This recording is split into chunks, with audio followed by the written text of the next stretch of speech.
Welcome to Sex Ed with DB. I'm your host, Danielle Bezalel. Let's get into it.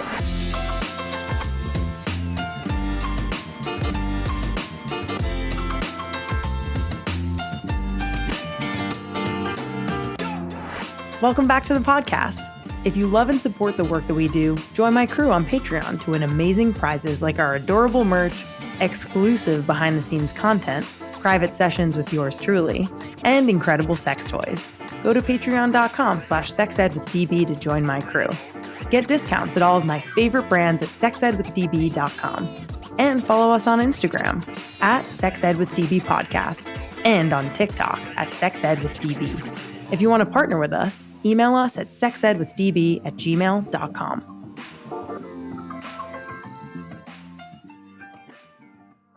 Let me tell you a story about when I discovered the magic wand. I was working for a sex tech company at the time, and the CEO gave me a magic wand original as a gift. This thing looks so big and old school. I'm not sure I'm ever going to use it, I thought to myself. But when I was home alone one night with no roommates in sight, I decided to plug this puppy in and see what it could do. Little did I know, it did everything. In about 15 seconds. Wow, I thought. Boy, was I wrong. 6 years later, the Magic Wand Original still has a special place in my heart and my bedside drawer, so I can access it easily for whenever I need it.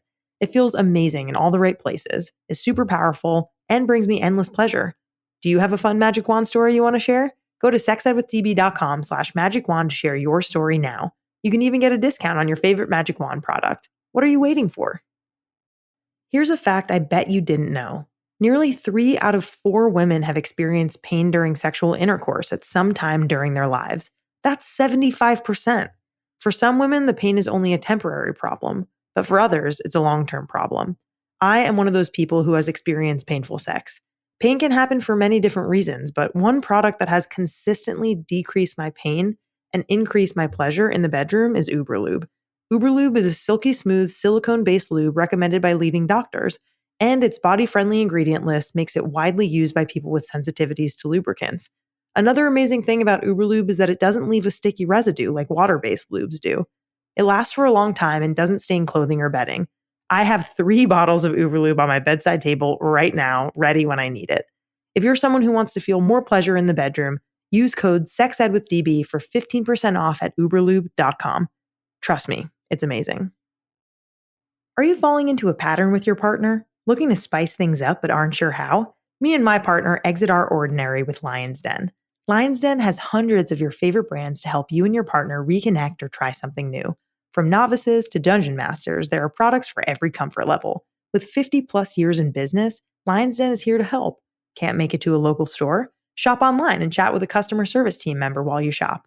Lion's Den offers our listeners 15% off in-store and online using code SEXEDWITHDB at lionsden.com. Whitni, welcome to the podcast. How's it going today? I'm doing well. How are you? I am so good, my friend. It is really, really wonderful to have you on here. We, really made pals of each other from this wonderful app called TikTok. Absolutely. And now we are here, and I am so excited to learn from you and to have my audience learn from you. And so, I just want to say thank you so much for being here today. Thank you for having me. Oh, of course. Yeah, I'm really stoked. But why don't you go ahead and introduce yourself for folks who don't know you and tell us just a bit about your background and your work. Yeah. Okay. So my name's Whitni Miller. I'm the owner and content creator for BDE Moves, and that's on Instagram and TikTok. And I do sex education. I also do pleasure coaching. That's kind of become a big thing for me lately. And that's what I do. I love that. And you also do, at least from your bio, you do yoga. You want to talk a little bit about your yoga background a little? Sure. So I've been a yoga practitioner for about 7 years now, and I became a facilitator about 4 years ago. And that's basically the foundation of my sex education, because you can't feel pleasure without being in your body. So having that background is very helpful to my clients, is like leading them over with breath work or physical movement, or just looking at their body and seeing that the tension or anxiety is there. It's very helpful. Absolutely. Yeah. And I just remember, like at least a year ago now, coming across your content and just knowing how confident you feel, at least in your body, when you're making your sex ed videos. And it's really magnetic, like the way that you talk about pleasure and sex and desire and, communication. Those are all things that are really, really important to a healthy sex life with yourself and with a partner, if you so choose. And it's really refreshing seeing someone who's an educator really be so unabashed about getting people the pleasure education that they need and having it be queer inclusive and just matter of fact and, gentle. And there are all these things about the way in which that you teach that I really, really admire. So Oh my God, we'll thank get you into so all of that. much. Of Oh, but my course. face Yeah. hurt. Thank you, friend.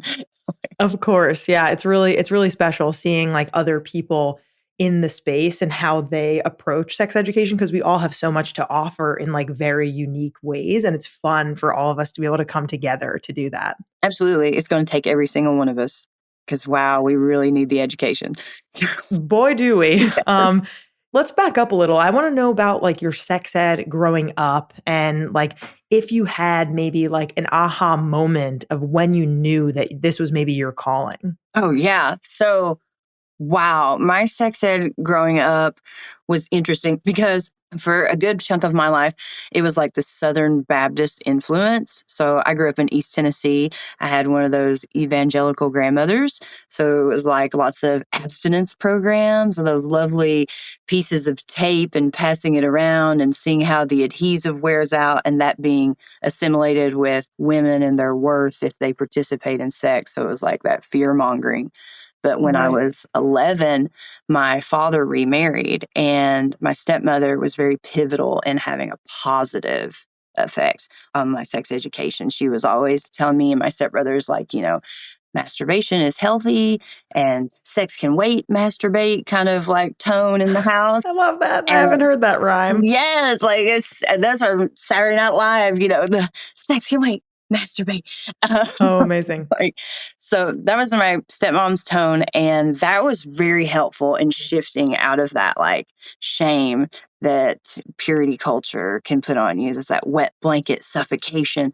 So that was helpful in me discovering things like Dr. Ruth and Dr. Sue Johannesson. Like growing up, when I was a teenager, I was the one who was allowed to have this stuff. So my friends would come to me and be like, I don't know. So it started very early being like, here is the truth. Let me smuggle it to you. Like I bought Sex for Dummies by Dr. Ruth Wessenheimer when I was 15, and I would take it to school with me. And I had like a aluminum foil as the cover. So like nobody knew what I had. And I was Oh, smart. smuggling it to like my peers and stuff. So I would say I've always been a sex educator. Yeah, since you were little, and how special it is to have your stepmom be so confident and so clear about the fact that, hey, these are all normal things. And it's so special that, especially when you're femme or a woman or assigned female at birth, there are so many gender norms that come with that, specifically around masturbation. And it's really cool that she was like, hey, go for it. Like, this is really exciting and something that you should do on your own if you want to. Yeah. She was like, it's your right. It's your body. So it made it so easy to be able to have that way of advocating for myself and have agency over myself and autonomy. So just priceless. Absolutely. That's so special. Shout out to your stepmom. That's awesome. Oh, Let's get it. Wait, what was her name? her name's Sherry. So it's like, Sherry. We love you, Sherry. we love you. Go, Sherry. Let's talk a little bit about what being a pleasure coach entails, because I do think that this is kind of like a newer field. I think that, people have definitely, as you mentioned, since you were little, since many people were teenagers, they have their certain friends that they go to talk about sex and to talk about orgasm and to talk about these things. But when it comes to an actual coach that people pay you for your expertise, right? Like this is a very special, unique thing that you're doing. And I'm curious how that works and, how your queer identity maybe impacts your conversations that you're having and the content around pleasure for your clients. Absolutely. So, yeah, when I stepped into pleasure coaching, I was working with a business coach. So, there's like that big start of like that whole trickle down is like life coach. So, it's like, oh, you get a life coach, and then you get like specific subsets off of that. And I was really getting into pleasure-based sex. So it was like one thing to be a sex coach. A lot of people would come to you for performance. Oh, I need a toy or things like that. And I really wanted to get away from that performative. How does it look? How does it look? I'm a how does it feel girl. So it's like, that's what I wanted people to associate when they come to me and they wanted coaching, because they'd be like, well, what is a sex coach? So I just went for the specific. I was like, pleasure coaching, because I don't just coach in sex. I reach into all facets of your life. Like, what's your stress management? What's your relational communication dynamics? How do you feel about yourself? What's your self-image? Because all of these things affect how you interact with sex. So the pleasure coaching thing, I feel like, is birthed out of the concepts of pleasure-based sex, which were really heavily introduced by Dr. Nagoski with her book, Come As You Are. And I think people just jumped from there and was like, yeah, let's go. Let's fix it. Yeah. But as far as being queer, I feel like that has opened up to where I can be more inclusive. I know specifically for other lesbians, bisexual women, pansexual women, they feel very comfortable approaching me for what they're wanting to get into. But I've had heterosexual men come, heterosexual couples, they feel very comfortable. I feel like that's more attributed to, like you were saying, that I'm confident when I talk about pleasure. And that makes it easy for people who are feeling like shame about those conversations to come and just talk. That's what a lot of my clients will say, like, man, it's just so nice just to talk about these things, because most of my clients are supplementing their therapy. They all have regular general therapists, and they come to me to supplement because, as you know, general therapists only have about 9 hours or less of sex education, don't feel comfortable talking about these topics, even marriage counselors. And I can't fathom like sitting That with a doesn't make couple any sense. and not Yeah. having that.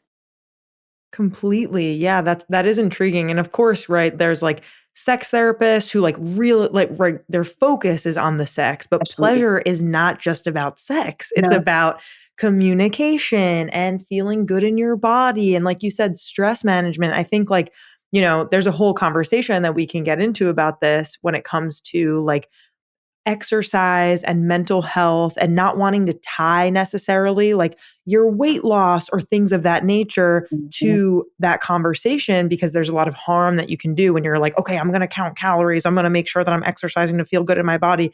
But realistically, if we can just focus on like the endorphins that yeah, things like exercise, diet, the way, yeah, not like going on a diet, but the way in which you eat things that make your body and your mind feel really good, all of those things tie into pleasure and the way in which yeah, that we feel good about ourselves. absolutely. And the thing that ties that all together is getting away from how does this look? Fuck Mhm. that.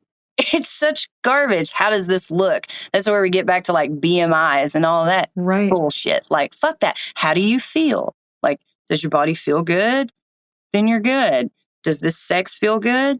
Then it's good. It's like, it doesn't matter how any of it looks. It only matters how it all feels. That is so I've never really thought about this sense of like really being in tune with your body. And in order to do that, though, you have to get really good at articulating those feelings Yeah, and figuring those things out, which folks who don't go to or haven't been to therapy or haven't really journaled or haven't reflected in those ways, it's a muscle that takes a lot of practice. absolutely. Absolutely. And as someone whose tendency is to be avoidant, we have to back all the way up to, okay, let's talk about what feelings are and how to identify them. Right. Absolutely. Yeah. I mean, yeah, we teach kids that, or we should be, right? Of Hmm. like, young kids, kindergartners, when they're not able to understand, maybe they're sad about something, there are different faces like on Yeah, a sheet of being like, do you feel this? Do you feel this? Why do you feel this? absolutely. And delving deep into that. And learning that you can have contradictory feelings. You can be sad Yes. and happy. You can be excited and scared. Like, it's totally natural.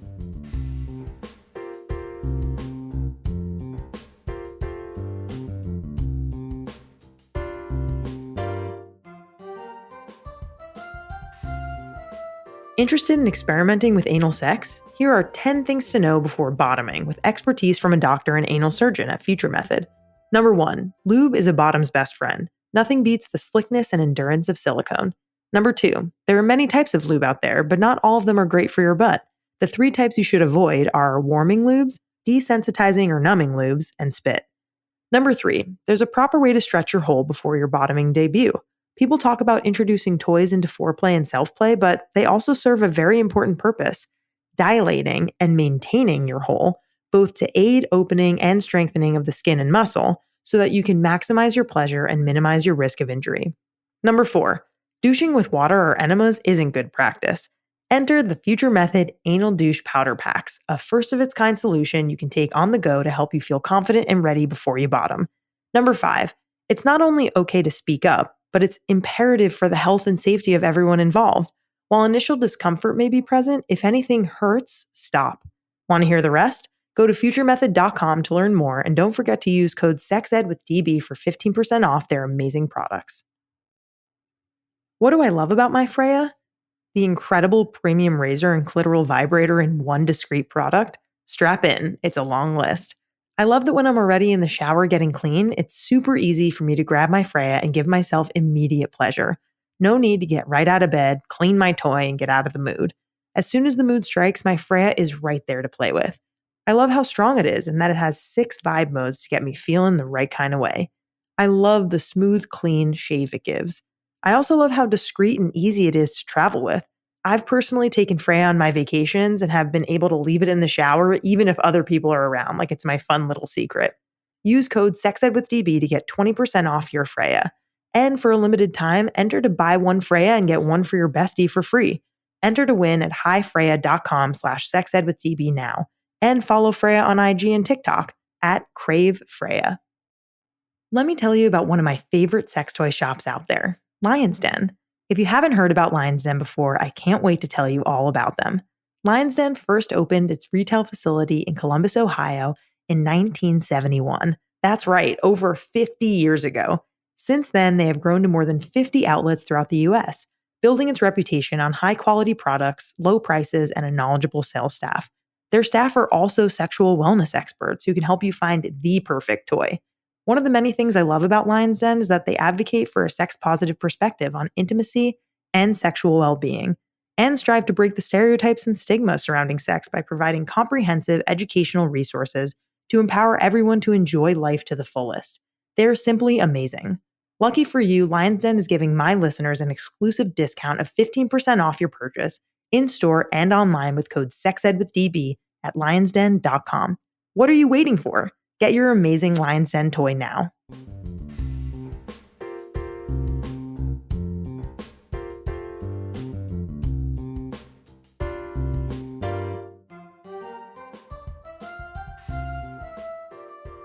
All right, we're going to talk about TikTok a little bit because as I mentioned, that's where I found you. You know, you've been on quite the journey on TikTok and I want to hear your story. I've heard it before, but I want to hear it again because the listeners need to know Right on. of having to completely rebuild your platform on TikTok from scratch. You know, like let's get into shadow banning and content banning because as we know, we can talk about pleasure till the cows come home, but until we're able to get that information out to people and nobody can watch it, then it's a moot point, right? If Absolutely. our content isn't getting across. Absolutely. Yeah, TikTok. God, fuck that place. Man, you know, Tricky beast. it's like, it is the largest social media platform in the world right now, right? So you have to play with it. It's the place where you're going to get the most amount of views, but fuckers. Yeah, my first account at 320,000 followers got banned. You're just holding your phone in your hand and then the screen goes white and you're emailing all the people and they're telling you, yeah, go fuck yourself. So there I was, and I had to start back over. So I picked my backup account before it had BDE period moves, and now it's just BDE moves, all one word. And I started completely over. And I started out trying to repost content I had saved on Drive, and TikTok doesn't like that. They want your fresh content. They want your soul and to give you nothing in return. And Right. it's like, if you use the word lesbian, the word lesbian has been sexualized to the point to where TikTok will shadow ban and suppress your views just by using the word lesbian. Because, you know, we're not just simply a demographic of people. We are sexualized. So that puts you in this almost like pornographic connotation just by mentioning that word, which is like, that's my people though. So I can't even talk to my people without getting my views suppressed. and I'll have them directly come to my page and be like, oh my God, I love this content. Why aren't I seeing it? And I'm like, don't ask me. Take it up with the judge. Yeah. So now I have to use hashtags like relationship advice or relationship goals and just keep it general, which makes it to where I'm catching like the straights. And I don't mind catching the The straights. straights. I love the straights. I used to try to hide in that demographic, but it's Sure. like, I just want to get to my people without being sexualized. And you can't do that. You have to play this game where I'm having to scroll and keep up with what's going on the app because the algorithm shakes up. Like one day, 2 weeks ago, I've got a video with 960,000 views on it, but it's like every video after that, 2,000, Wow. 1,500. I'm like, what is going on? But, it's a game. But the thing is that my income is tied into this game. It's just like this morning, Stripe, the payment thing, told me that they're discontinuing processing my payments because my content is pornographic. I was like, I Oh my take God. clients one-on-one and counsel them. And they said, sorry, you're too risky. We won't process your payments. Wow. That is another aspect of this conversation that we hadn't really covered before, because we've talked a little bit about content banning and shadow banning, but when your literal payment and your livelihood is tied to a platform that discontinues the use of your content because they are claiming that it's something that really isn't the case, that is completely a human rights violation, in my opinion. It's just kind of like, okay, is there no one who I can speak to about this to rectify this situation? And if there isn't, how many other people is this happening to? I had to change my whole link tree this morning, my whole payment system. I had to change everything immediately this morning to continue my livelihood. Wow. I'm so sorry that you had to go through that. And like, luckily, because we've made this like sex ed on TikTok group, we have each other to kind of like bounce these ideas off of. We have made colleagues out of this situation. And we're very lucky that we're also open to kind of sharing our challenges and to help each other. But there are many creators out there who don't really have the community that we've been able to build over the last year on TikTok and who are dealing with this all the time as well. And so just want to mention that Whitni now, again, has 300,000 TikTok followers. Go follow her at BDE Moves. She's incredible. I'm sure I don't need to tell you that after this episode, but yeah, thank you for sharing that. I think like you can feel it when your content is being suppressed, especially if you do have you have 300,000 views. I only have, not only, but I have 66,000 followers, and some of my content only gets 200, 300 views. Like you could just tell like how on earth was my content before like able to reach so many people. And now because of algorithm changes or because of policy changes, it is not getting to anybody. No, because TikTok doesn't care about your following. They only care about like how many views you can get. And it's like views to people that are not even following you yet. It's like it's not even set up like YouTube is to like get subscribers. Instead, TikTok's just like, let's see how much content we can get for free and make money off of it. Yes. Exactly. Yeah. Because as long as and I have a theory too that like they let a couple videos every once in a while go viral so that the user is like addicted to that. And we're like, we can do that again. Yes. And then we just create content every day and it doesn't go viral. So we keep creating more. It's just, you're right. It is a complete game. And it's like whether or not we are able to play it with these new rules that are coming out about it all the time. Absolutely. And then like if you'll take 2 days off, usually they'll be like, oh, you left, let me get you views again. So it's just like learning how to like control yourself as the app tries to control you. Totally. Yeah. Going back really quickly to your pleasure coaching, because I'm sure there are people listening right now. And again, listener, you should definitely follow Whitni on TikTok because she does share a lot of really excellent tidbits about communication, about pleasure. And we're going to get into some of those questions here.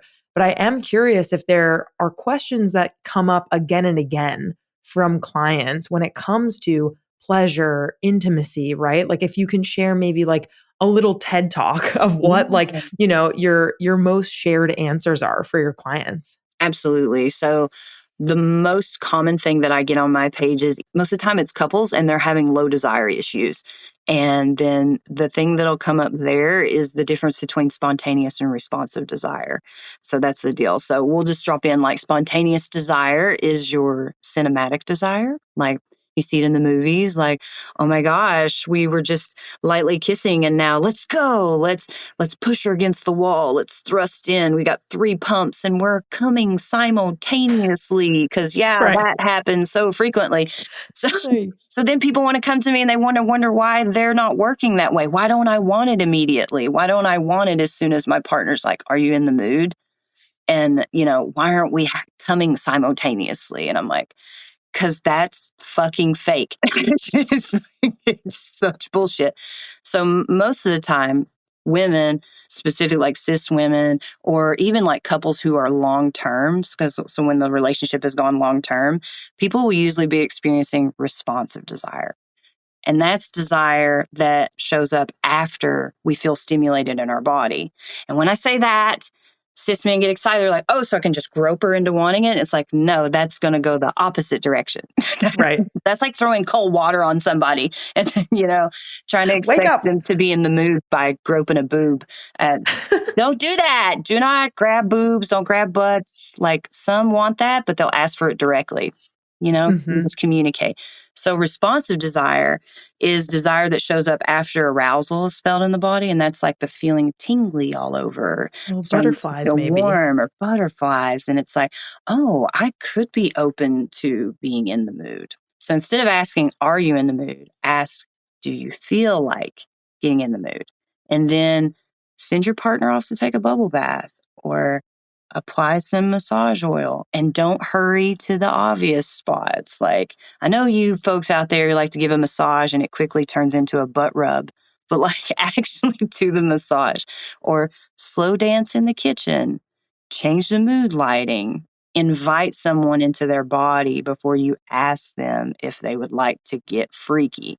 Because a lot of us are just living up here in our head, in our cognitive space. So when somebody comes over and grabs your butt, you just feel accosted. You're like, what the fuck are you doing? I'm washing dishes.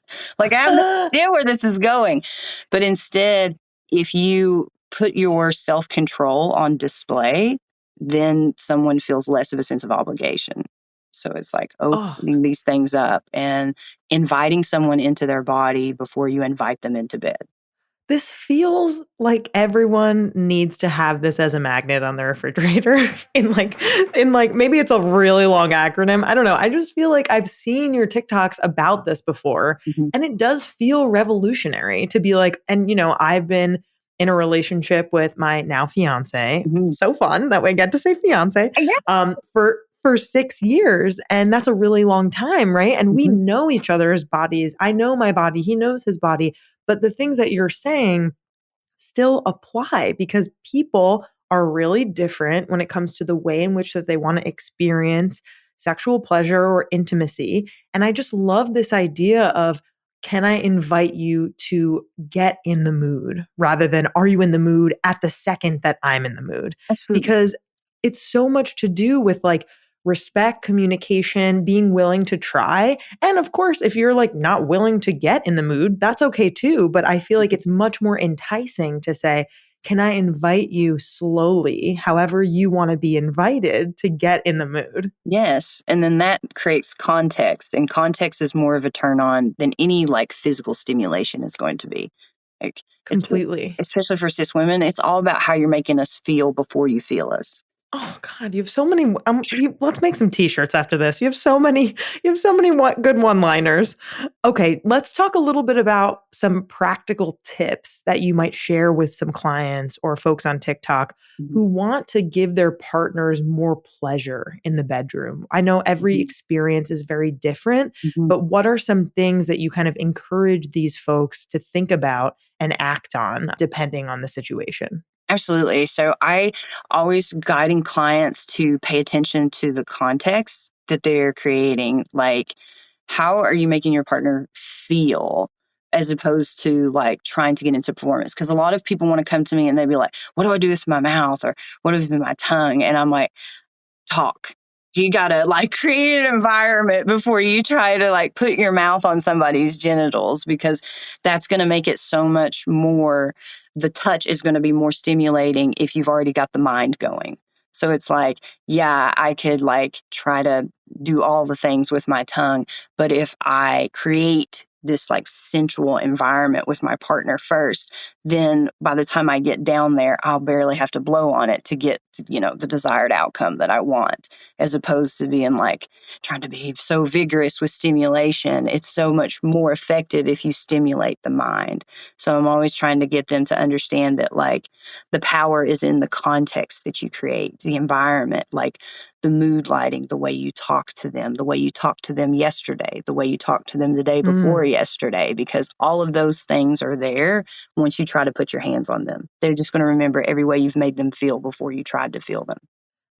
Wow. The idea of like how you talked to them yesterday is so real, and something that you can't really articulate that impacted your current situation until maybe after the fact, or it's a cumulative effect where you're like, okay, we're not really communicating, and yet we're expected to have this explosive experience in the bedroom. Like maybe that could happen for some people, but I would guess for most couples or people, even, of course, this is different, right? If you've been dating someone for a while versus you're on your second or third date, like the context, again, it's so unique. But this idea that things out of the bedroom deeply impact, no pun intended, what goes on inside the bedroom is super, super important. And we don't really talk about that enough. We don't. We think that sex is going to fix like the conflict in relationships. But if there's unresolved conflict, you're going to feel so much space when your skin touches. Like once you get like close enough to your partner, if you've not resolved the conflict, there's a wall between you no matter how much you try to touch each other. Completely. Yeah. Really, really valid points. Mm-hmm. I want to talk a little bit about this idea that you've brought up a little bit about performing in the bedroom. You've kind of said this a little bit now where, get out of your head about what it looks like. Tell me how it feels. And performing, as you mentioned, is a part of that, right? Like, so what does that mean to maybe like perform in the bedroom? And how can we get out of our heads and into our bodies during sexual experiences, not only with a partner, right? Because masturbation, as we know, absolutely. Wait, what was the rhyme? Wait, sex can wait, like, masturbate. Sex can wait, masturbate. Okay. Because like masturbation is equally, if not more important when it comes to understanding what we want in our bodies in order to be capable of having a successful and pleasurable sexual experience with someone else. So really talk to me about performing. Talking about performance. Oh my gosh. So performance comes from comparing. We feel like our own feelings aren't valid to the point to where we're comparing what everybody else is doing and then trying to match up with that instead of asking ourselves like, well, how did that make me feel though? So one good example is the way that like cis men will plank on top of women, when they're having sex, because they saw it in porn. They're like, oh, this is good for a camera angle. So I'm going to plank on top of her and I'm going to, long distance fuck and just poking the penis in and out of the vagina with all of his body not in contact with hers. And I'm like, this couldn't be possibly further from pleasurable, because she's likely feeling very little because, the vaginal walls have very little nerve endings. The bundle of nerves is on the vulva, the organ that gets skipped all the time. It's just like, put your full body weight on top of her, Chad. Your full body weight, okay? His name is automatically Chad. It's always Chad or Brad or or Aiden. The whole fucking body weight. Like, push your chest into hers. This is relaxing. That's why we have weighted blankets for relieving anxiety. You are the weighted blanket, okay? Ooh, I really love this like practical advice, because I do think there are a lot of like cis straight women listening, and maybe that is your experience with Chad, Brad, boyfriend, whoever it is, and maybe you like that. But if you don't, know that there are actual ways that you can have penetrative sex with your boyfriend missionary, that Mhm. can be really pleasurable depending on the way in which it's happening. Absolutely. When my partner is wearing the strap and I'm getting the D, I want her full body weight on top of me. I'm wrapping my legs around. I don't want any daylight between us. It's terrible for a camera angle. It's top notch for pleasure. Like, Yeah. it's like, if it feels good, it's probably not going to be good for a camera angle. You're probably going to be so close you can't tell, who you are, where you begin, and where you end. So that, like, I feel like that's one of those quintessential performance things is this long distance fucking. Like, get close, get your skin all over me, get your nose in the nape of my neck, smell me, Yeah. experience me, taste me, hear my breath rate changing, be affected by how you are affecting me. That's like so much of the pleasure based is like the arousal is not in the stimulation so much as is the mental stimulation taken in by realizing what I'm doing to my partner. And I miss that trying to be like, how does this look? How's it look? Jesus, man, how does it feel? How does it sound? How does it taste? How does it smell? Get in it. And you bring up a really good point because obviously this comparison, right? Like, sure, some of this happens in movies, but a majority of it happens from mainstream porn. And the porn that's Mhm. really popular is, maybe it's like more aggressive than like a woman would actually want or Mhm. like more intense. And like, we don't talk enough about the messaging that men in particular do receive from porn. And they're, Mhm. everyone is trying to be the best at sex when they Yeah, have it. And first of all, there's no such thing as that for every person because every person is different and every sexual experience requires something different depending on what those two people at that exact moment or more people want at that time. So that's number one. And absolutely. number two, it's not folks' fault for not being taught the difference between porn and real life sex, but it is our obligation to talk about it now. Absolutely. We have no pleasure education. So it's like, if you have been a long distance fucker, okay, Chad, I'm sorry. Like, I know that porn was where you learned that, but we got to shed that. You're not wrong. You're not bad. Right. We got to move forward from there, you know? Yeah. And like encourage communication and encourage the ways in which that, and encourage like porn that is reflective of, Yes. maybe real life sex or more realistic experiences. Or if it is fantasy, have that fantasy be reflective of what those both people want in that experience. I mean, in the end, we have to speak up. And when we do speak up, we've got to do it with an active listener. And like, if you're not fucking an active listener, put your pants on and stop Right. fucking those people. It's time to go. Go get your frozen yogurt. Get out the door. My comment Just section is like littered with these nightmares of them saying, well, I told him that I liked it this way. And he said, I know what I'm doing. And I'm like, oh my God, like, put your pants on. Don't yeah. continue to have sex with people who talk like that. Yeah. Yeah. People have to be listening and like willing to put their egos aside and say, oh, okay, I thought that that was good. But if you don't want that, then let's do something else. Like that's really important to adapt depending on the experience. Like, positive redirection doesn't have to be a bruise to your ego. If somebody's Right. telling you how to please them, they want you to please them. Like, you win. Just take the directions. Yes. Yes. Yes. Yes. All right. We have a couple more questions here. Whitney, this has been wonderful. You are welcome back anytime. I love all the content that you make. I think it's so critical and so important because a lot of the questions that we get are around masturbation, around being shamed around masturbation, around not being able to orgasm, about being unsure about how to orgasm.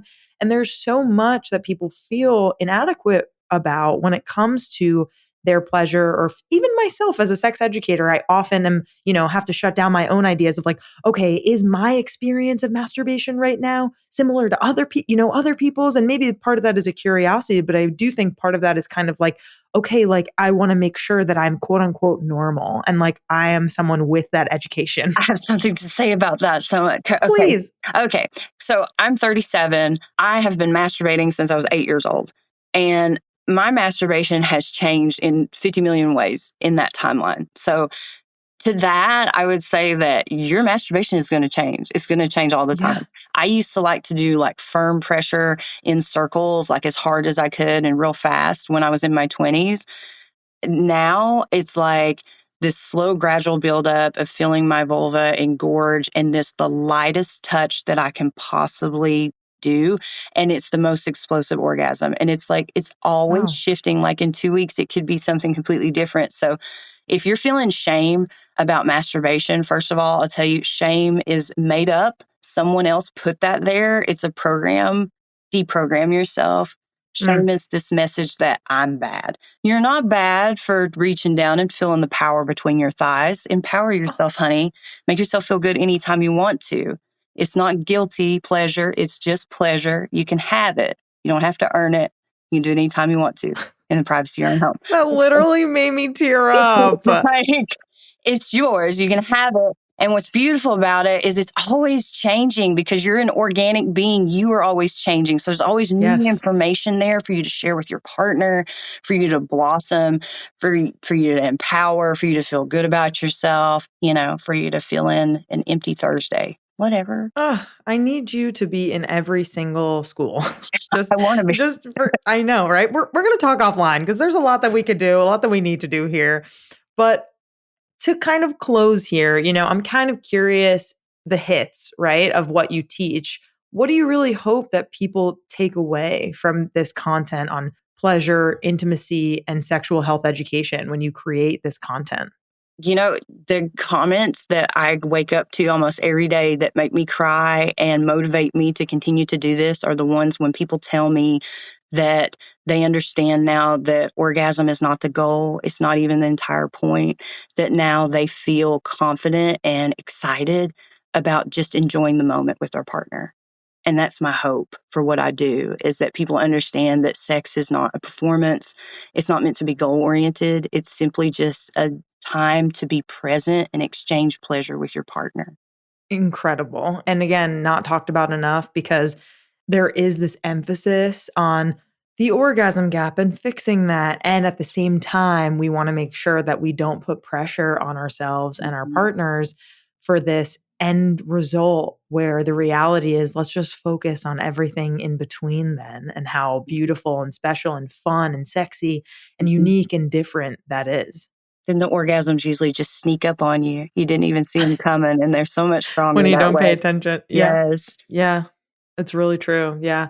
And not to mention, like how the average man or person with a penis takes a lot less time on average to reach orgasm than a woman or someone with a vulva. Absolutely. And so it's important to recognize those differences. Well, it's like Dr. Betty Dodson said in her book, Sex for One, when she took her body sex group of men and was teaching them how to masturbate in a way that was more complementary to having sex with a woman. Because men will put the death grip on that thing, big purple head, and just, And we've got so much genital mutilation going on here with routine circumcision. It creates an environment where a lot of cis men have less nerve sensation than they typically would, but the way that they masturbate is not conducive for creating like a long, pleasurable interlude of straight, stimulation when you're used to like jerking, being so vigorous. So she would instruct them to slow it down, to, take more time, a little looser grip, and like getting used to that kind of stimulation. And it made it easier to do what's more pleasurable when you get together. Yeah. Whitni, you are so awesome. I'm so glad that you are here. I'm wondering if you can share where our listeners can find you and maybe like what you're working on and what's next for you. Oh my gosh, yes. So, of course, you can find me on TikTok at BDE Moves. And then I'm on Instagram, and that one's BDE moves. But I'm also on Patreon. I have a lot of uncensored content on there. If you want like the real deal without all of the violations, you should join me on Patreon. That's patreon.com/BDE moves. And this week I launched OnlyFans. So I'm excited about that one. And it's the same as the Instagram. It's BDE moves. And right now there's a lot of boudoir photography up from me and my partner that I love so fucking much. And shout out to Danielle. Love you, Janelle. Yes. But we're going to be hopefully recording like real pleasure-based sex. And I'm looking forward to sharing that in the future. Incredible. Once again, thank you so much for being here. I have learned so much from you over the past year that I found your content and in the last 40 minutes of interviewing you. So thank you so much. And I'm so glad to call you a friend in the sex ed space. Thank you, friend. I appreciate you.